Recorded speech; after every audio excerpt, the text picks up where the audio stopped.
Every Monday to Friday, this is Peter Lewis's Money Talk. Money Talk. Good morning, this is Peter Lewis and a warm welcome to Money Talk on Tuesday the 27th of June. Let me give you a reminder of how you can find the show. We're on Apple Podcasts, Google Podcasts and Spotify, where we're one of the most listened to financial podcasts in Hong Kong. You can also find my daily newsletter and get in touch by going to peterlewismoneytalk.substack.com. On Facebook, the programme is at Peter Lewis Money Talk, and on Twitter at Money Talk R3. This podcast is sponsored by Surfing Group, which is headquartered in Singapore and offers online financial services to 30 million customers across 10 countries. In today's business and finance headlines, China's annual meeting of the new champions, known as the World Economic Forum's Summer Davos, will kick off later today in the northeastern port city of Tianjin. It will be the first in-person meeting in 3 years. The event will be opened with a keynote speech from Premier Li Qiang, and President Xi Jinping will speak later this week. Bloomberg News reported Monday that US Treasury Secretary Janet Yellen plans to visit Beijing in early July for the first high-level economic talks with her new Chinese counterpart, Li Fung. The visit comes as the Biden administration is working on an executive order that would regulate and potentially cut off some US investments into China. The order would cover certain investments in semiconductors, artificial intelligence and quantum computing, and it's expected to be completed by the end of July. Singapore's industrial production shrank 10.8% year-on-year in May, more than market expectations, and worse than a downwardly revised 6.5% fall in April. It was the largest decline since November 2019, due mainly to a sharp decrease in outputs for electronics. German business confidence deteriorated to a 7-month low in June as companies were markedly pessimistic about the future, and their assessment about the current situation worsened, a monthly survey conducted by the IFO Institute showed on Monday. The closely watched IFO Business Climate Indicator for Germany fell for the second consecutive month to 88.5 in June, the lowest level since last December, and well below market expectations. On today's Money Talk, we're joined by Asian fund management industry consultant Stewart Aldcroft, Mark Toe, Managing Director of Asset Management at the Fung Financial Group, and our US economics correspondent, writer and broadcaster Barry Wood. Peter Lewis's Money Talk. On Wall Street Monday, technology shares led the declines at the beginning of the final week of trading in the first half of 2023. The Nasdaq shed 1.2% to settle at 13,336 as investors took profits in technology companies that have outperformed this year. The broader S&P 500 lost 0.5% to close at 4,329. The Dow dipped 13 points, or under 0.1%, to end at 33,715. Nvidia, Alphabet and Meta platforms lost more than 3% each. Tesla sank 6% as Goldman Sachs downgraded the electric car maker, citing pricing headwinds. Chinese stocks were lower yesterday as investors awaited signals of fiscal stimulus from the mainland after the PBOC cut its main benchmark interest rates last week. Hong Kong's Hang Seng Index extended last week's losses, falling 96 points or 0.5% to a near 4-week low of 18,863. And for the quarter so far, the Hang Seng is down 7.9%. The tech index fell 0.2% after losing 8.4% last week, bringing its losses for the second quarter to 10%. And futures markets are pointing to a rebound of 50 points for the Hang Seng at the open this morning. Mainland Chinese stocks also fell after traders returned from a holiday last Thursday and Friday. The Shanghai Composite was down 0.7% at 3,174. And for the quarter that's about to end, its slide is 3.7%. The CSI 300 index of the largest listed stocks in Shanghai and Shenzhen has fared even worse, losing almost 10% since its January high. The market for the onshore yuan reopened after a 2-day holiday last week and caught up with its offshore counterpart, sliding 0.7% in Shanghai to a 7-month low of 7.2311 renminbi.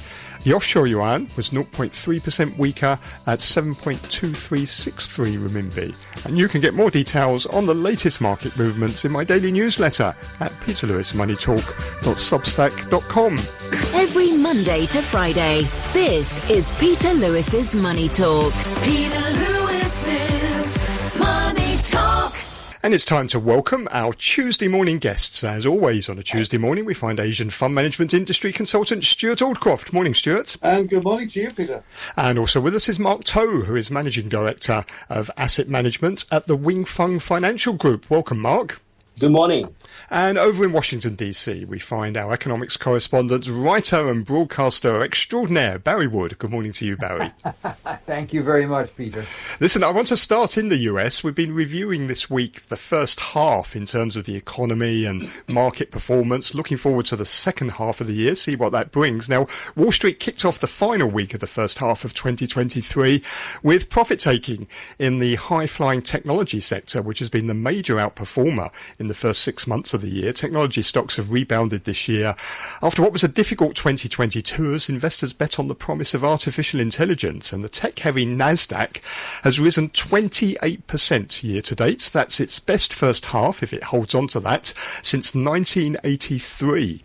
And the Nasdaq 100, which consists of the mega-cap tech stocks, has fared even better, rising almost 35% year to date. But it has left stocks rather expensive. The Nasdaq 100 trades now at 27 times full forward earnings estimates compared to its historical average of 19.3. Barry, this has been quite an extraordinary rally in the first half of the year, hasn't it? Because it's sort of come in the face of persistent interest rate rises, more than people were expecting at the beginning of the year, and talk from the Fed of more to come. Yeah, that's true. I think what may have propelled stocks, particularly those NASDAQ stocks you mentioned, is that property was not an alternative. And with interest rates higher, I think property is the first sector being impacted, certainly on mortgages. But also, 2022 was such a bad year. But yes, we've had a rally in tech stocks, and we had a sharp decline either the second or third month, and then the rally resumed. Now we've had, 3 or 4 straight days going down. So you mentioned PE ratios. Is tech too highly priced? I'm not sure, but you're right. It's been significant. Whether the Chat GPT, which was certainly the talk of the town back in January, is a factor, I suspect it is, but to what extent, I'm not sure. Well, stocks like Nvidia are up almost 200% now, aren't they? I think year to date. It's extraordinary. I mean, yes, and Nvidia is the leader in terms of video and for gaming as well. So yeah, and they have this dramatic new headquarters, and Nvidia is the greatest winner of all. Yeah, but I think prices are being pushed up by people who feel that they've been missing out on the growth of stocks. As and we're only talking about seven stocks really here, aren't we? The big tech names, and a lot of people missed out on some of the early movement in tech last year, and so Nvidia, for example, is a late mover in this group. It's a late entrant into the $1 trillion market cap club, but it's been pushed up by people who feel that they've missed out on the other rises, I think. And I think this is a self-fulfilling rise, but as we could probably expect, there will be fairly sharp movements in the prices of these stocks as we go forward over the next 6 months. Sharp insofar as they could go up sharply, they could go down sharply, because they've got so much, they're probably by most estimates very overpriced. But it's a question of whether the managers who've been pouring money into them feel that they've done enough, or whether they find another stock that they want to pour their money into. We haven't seen that yet. Mark, when you look at the US from an investment perspective, are you convinced, first of all, by this rally in artificial intelligence stocks, which have really dominated most of this year, haven't they? Or do you get worried by these extreme valuations?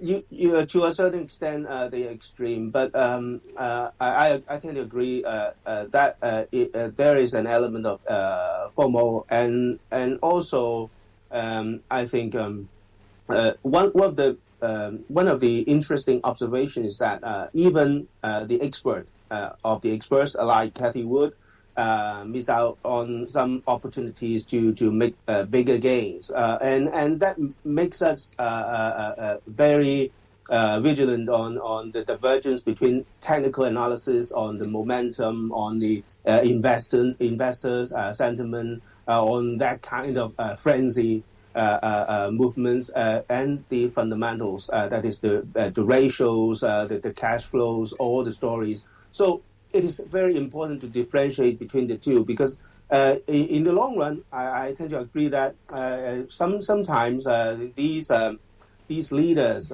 these hugely priced in stock may have to come down anyway, ultimately. But for the moment, in the very short run, it can it can run its course for quite a long time before anyone who dare to go short it.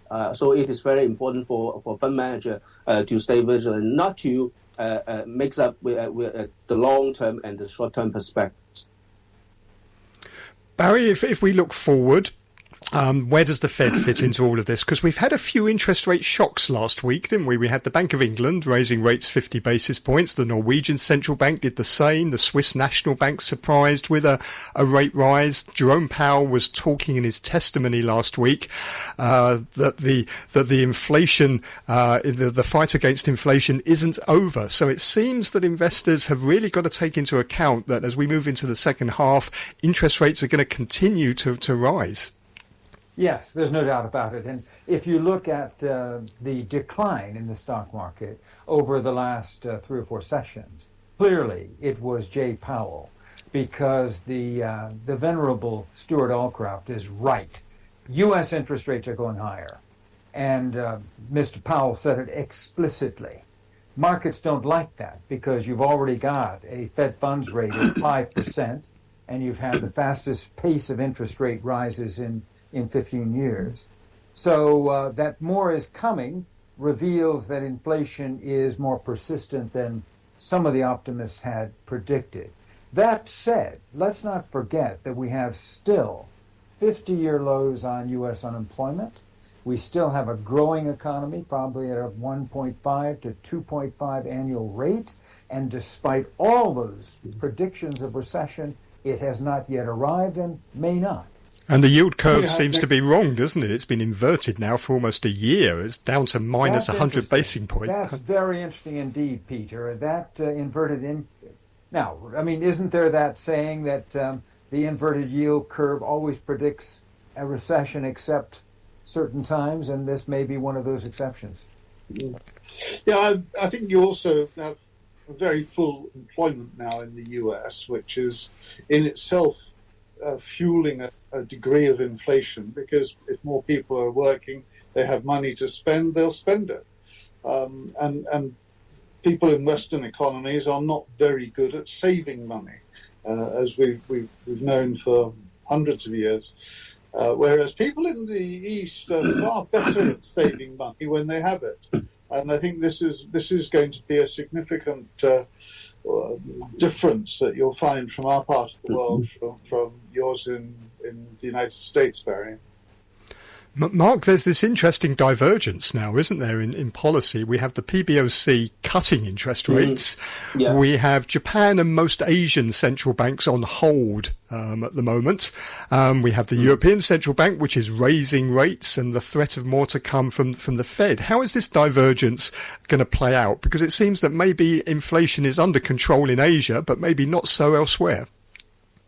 Yeah, and it is very, it creates great impact on the asset allocation. You can see that despite the so-called low valuations in Chinese or Greater China sector, you can see that people are less attracted to these markets in general. The fund flows is very obvious in this aspect. And so it partly also explains why people keep pouring in the money to U.S. markets, even though they have that kind of a expensive, so-called expensive or dearly priced ratios. And secondly, I tend to think that it is highly contingent on the geopolitical tensions as well as the international relations. For example, the clashes between China and the U.S. as well as the Ukraine war front. I think all these are somehow very important because the less people are getting into free trade, the less people are going to the globalization, the more they are going to suffer from the inflationary expectations, and it is going to be very sticky. And because of the stickiness, the central banks has no way to go. They have to raise rates, even though it may not be the best tool to deal with it, but it is the only way they can do with it. Mark, why is money not flowing into China, given that interest rates are lower and inflation is lower? I think in China, it is very. I agree with your observation that one of the key points is that money supply increase a lot, and actually it should have that kind of impact on inflation, but it does not. So it somehow makes us very, very puzzled in the first place, whether it is more concerned about the public confidence or on the future direction of the whole economy. Because you can see that for the past 4 decades, the major growth engine actually not just coming from the so-called population dividend that is usually the version set by the more official economists, but actually by the reform, by the structural reforms, by the more structural things, from the pendulum from one side to the other side, from one extreme to the other extreme. But at this moment, it seems that the whole reform is going to be more stabilized, to so-called stabilized, not as far as possible. So at this moment, people, they have rational expectations. They have a permanent income hypothesis. You can see that they don't expect they can spend so much without suffering. So they tend to spend less, even though they may have disposable income at the hand at this moment. They are less tend to spend as much as possible. I think we should be taking a little bit of a look at the other side of this equation, though. For the last 20 years, people who have saved money in their bank have had next to nothing. And for the first time in that 20 years, we're now seeing a reasonable rate of interest starting to be applied to deposit accounts. And this is something that we've been missing for a very long time. I know hundreds of people who have complained that they're getting nothing on their deposits, and yet they've not got the courage to go into equities markets. And this is played out very fully in China because money market funds in China are massive. And it's not as if there's no money around, it's just that the money that is available isn't going into securities markets. Mm-hmm. And that's because many people, China or elsewhere, have very little confidence in securities markets at this moment. And that lack of confidence arises from both the geopolitical as well as local political issues that all of them are facing. Whether I was talking to some people in Europe last night, and I look, as Peter knows, I obviously am much more interested in the UK economy and what goes on there. But the European economies are all doing very badly.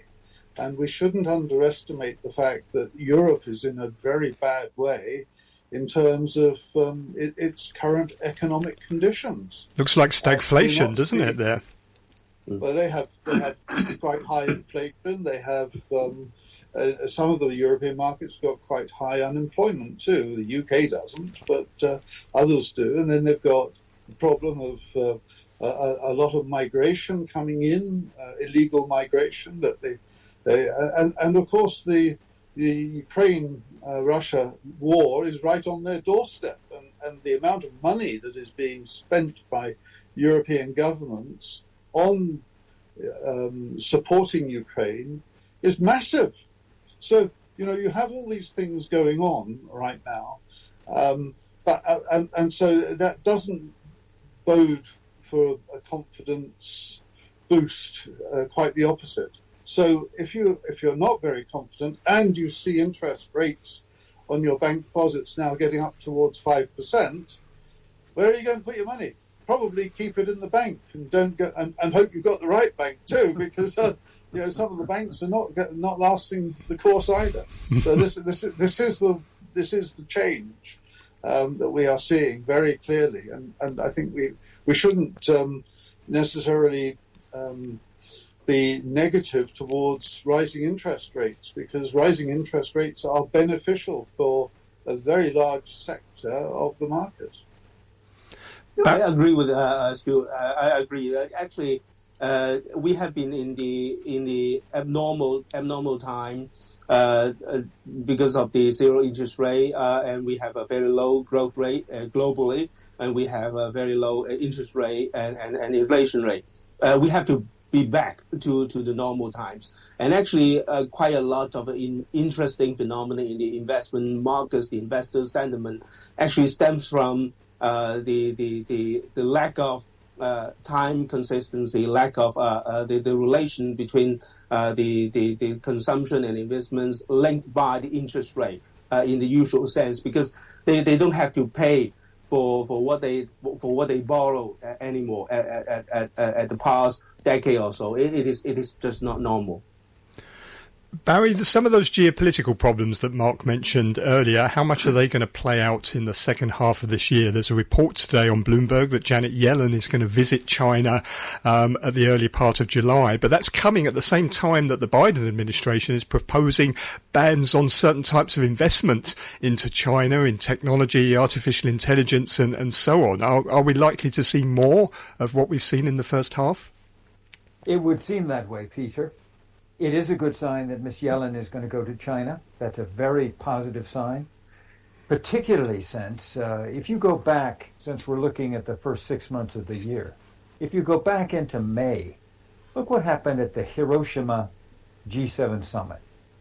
These 7 countries hammered Russia on Ukraine and hammered China on trade, investment, technology. And despite that, a month later, here's Tony Blinken goes to China. Then you had the president make a sort of ill-advised remark, to say the least, about a dictator in China. And now Janet Yellen. I think this reveals that our two economies are closely linked. It is accompanying the fact that trade in 2022 between the United States and China was at record high levels, $675 billion. So, there are mixed signals. Your question, is this likely to continue? It would seem so.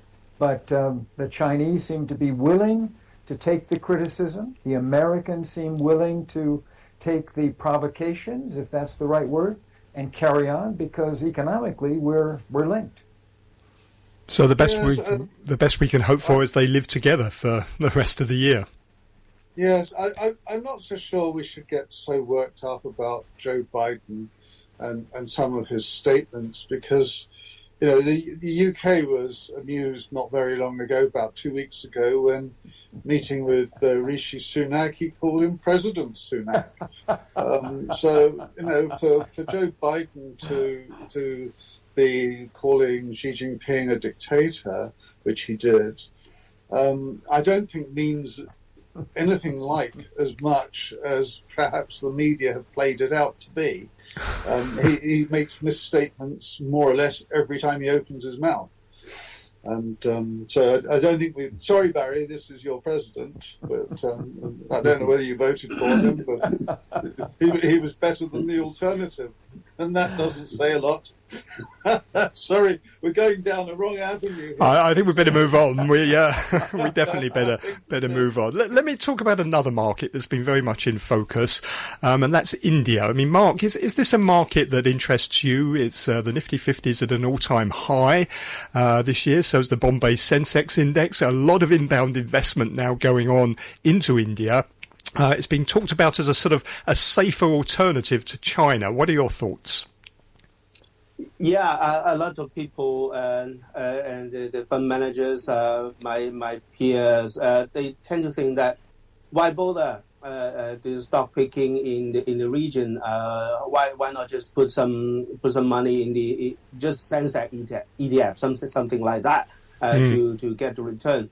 And that is a very good lesson for even the professional investors to be more alert. Because diversification in a general sense, whether in terms of geographical location, whether in terms of the industry sector, whether in terms of the asset classes, it is very important because you never really know. There is uncertainty, and uncertainty is everywhere. So at this moment, we can see that people are trying to shift away from the more risk-concerned areas like China, like the Greater China story. They of course they have to put it into somewhere like India or in Japan. So at this moment, I tend to think that the momentum is going to be on this way, still keeping its own momentum, and for the second half, I still think that it's still going up.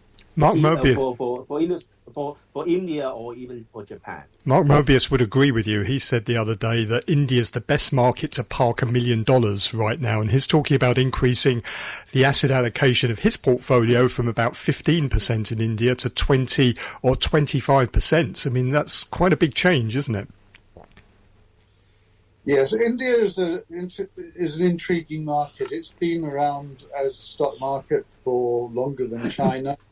But it has more restrictions than China, and we shouldn't underestimate the restrictions. Many of the major stocks have a restriction on foreign ownership, and from time to time, the amount of foreign ownership gets to its maximum, and then you have all sorts of frustrations from fund managers about that. There are still very fierce exchange controls about taking money out of India rather than putting it in. But India does represent a big opportunity. It's been a big opportunity for 20 years or more, and has not entirely delivered on that promise. That sounds like Brazil. That's what they say about Brazil, isn't it? It's been tomorrow's country forever. That's why they're all part of the BRICS, right? So that's the same. That's why they are at the BRICS. Look, I think you have to say that Mr. Modi is a force for stability and success, because politically, boy, is he doing a fantastic balancing act. He's got the Americans on his side now. He's got the Group of 20 leadership, a summit coming up. He hasn't alienated any of those people. He wants to identify with the global South. He wants to maintain relations with Russia, the former biggest defense partner of India, and he hasn't really alienated China. So you really have to hand it to Prime Minister Modi. That was a successful visit last week, wasn't it, to the US? He got the full red carpet treatment. He's attracted the interest of lots of big US tech firms like Microsoft, Google, Tesla, all talking about investing in India. It's amazing. And all the time, he spent most of the time in Hindi, which I found to be a surprise. When he was talking to the Congress, he mostly talked in English. But, this is a guy who politically is really... I don't think India has seen anything like this since Nehru. And Nehru was very different because he was really, that's when the third world really mattered. Remember that? That seems a very long time ago. Yeah. Well, we can remember it, Barry. Yes, we do. No, I don't underestimate Modi. When he came in, when he was first elected, he was touted then as being both India's saviour and potentially able to change India for good. And he certainly delivered on a lot of that.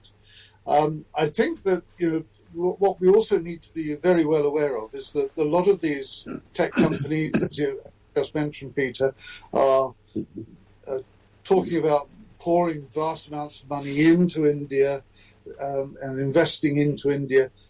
A lot of that is so that they can actually participate in the Indian market, because India is not going to import so many of the goods. They want to get into the Indian market. They want to participate in it. Tesla is going to be a fascinating example. They may be able to build cars, but where will they put their charging stations? That's going to be a real struggle in their first 5 years, as it were. But this is the challenge that is probably more exciting to many of them than China, which they've already done, they've tried, they've now sort of struggled on, and they haven't got the energy to do any more with. Mark, well, there is this enormous amount of investment now going into India, isn't there, from companies like Google, like Microsoft, like Tesla. Is this India's going to be India's sort of moment? It's going to. It really is sort of promoting Modi's "Made in India" campaign, isn't it? Well, despite the short-term money flows, the momentum, I have to be more. I tend to be more confident on the China story actually in the long run. Because you can see that for the past 4 decades, for example, you may say within the region, China has an average growth rate of about 10%, and for India it is 8%, and for Indonesia it's about 6%. And India has been a very promising, but it failed to deliver the promise at the right time. I don't underestimate the potential of India, but it is very difficult, and it takes a lot of luck, a lot of hard work, a lot of everything to have that kind of a supply chain ready, like the factories, like all the infrastructure in China to be installed. Just like in the past few years, it is not easy for India to replicate the story. But of course, India, has its own strengths, like English-speaking population, like the highly intelligent talent, the young man. I think these are very, very important. But I tend to be more balanced. Of course, you may say it is a home bias. I'm more biased in the China story. But overall speaking, I think at least for the very short term, India can be a better place to park their money for investors at the very short term. Okay, well, finally, let me ask you quickly about one other market, Japan. The Nikkei 225 is Asia's best performing market. It's up 17% in the second quarter. Year to date, up 25.3%. The last time the Nikkei traded at those levels was back in July 1990. I was living in Japan back then. Mark, this looks like a real rally this time, doesn't it? We've been disappointed so many times with the Japanese markets, but this time it looks like some things have fundamentally changed.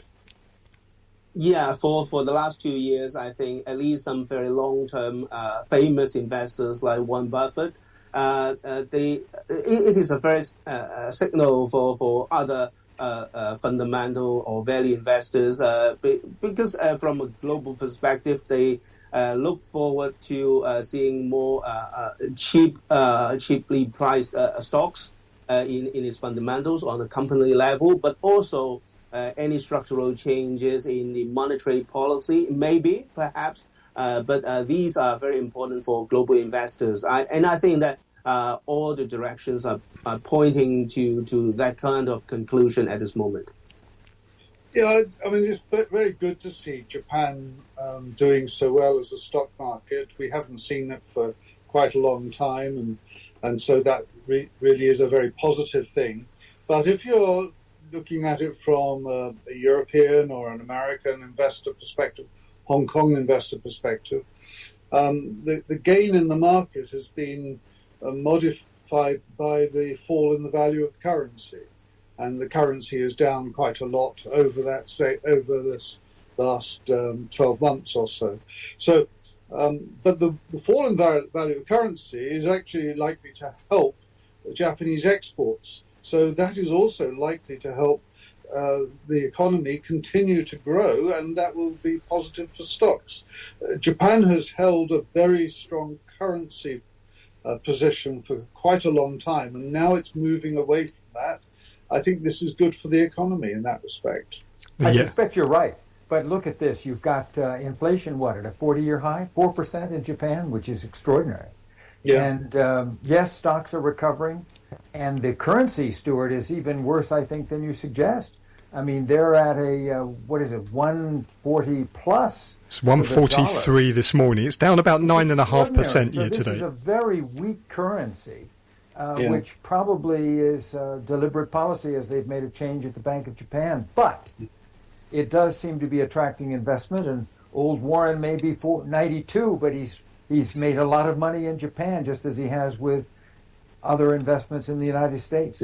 Yeah, and tourism we know tourism has been boosted massively by the fall in the currency, but by their opening up after quite a long period, and certainly from in Hong Kong, we see vast numbers of people from Hong Kong now going on holiday to Japan. So it all bodes well for the future, frankly. Japan is the only G10 country now left with negative interest rates. Can that continue much longer this year, do you think? Well, yes, it can continue.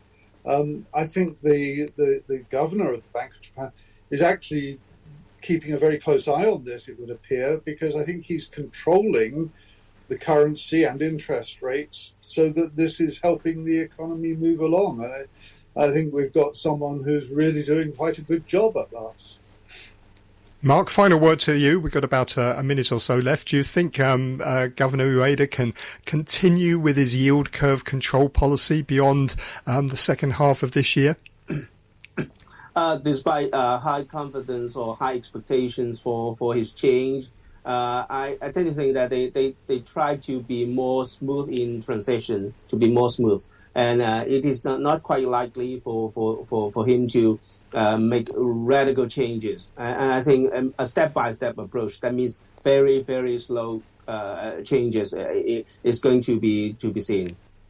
Okay. Yeah. Well, thank you all very much. You heard there Mark Toe, who is Managing Director of Asset Management at the Fung Financial Group, Stewart Aldcroft, our Asian Fund Management Industry Consultant, and over in Washington, D.C., Barry Wood, our US Economics Correspondent. Thank you very much for listening today. Please take a look at my website, peterlewismoneytalk.substack.com, where you'll find a lot more information in my daily newsletter about the topics we've discussed on this episode. On tomorrow's programme, I'll be talking with Mark Michelson, Chairman of the Asia CEO Forum at IMA Asia, and Alex Fu McMillan, a freelance writer and Asia columnist for TheStreet.com. And with a view from South Korea is Peter Kim, Managing Director and Investment Strategist at KB Securities in Seoul. Please join me again tomorrow. Money Talk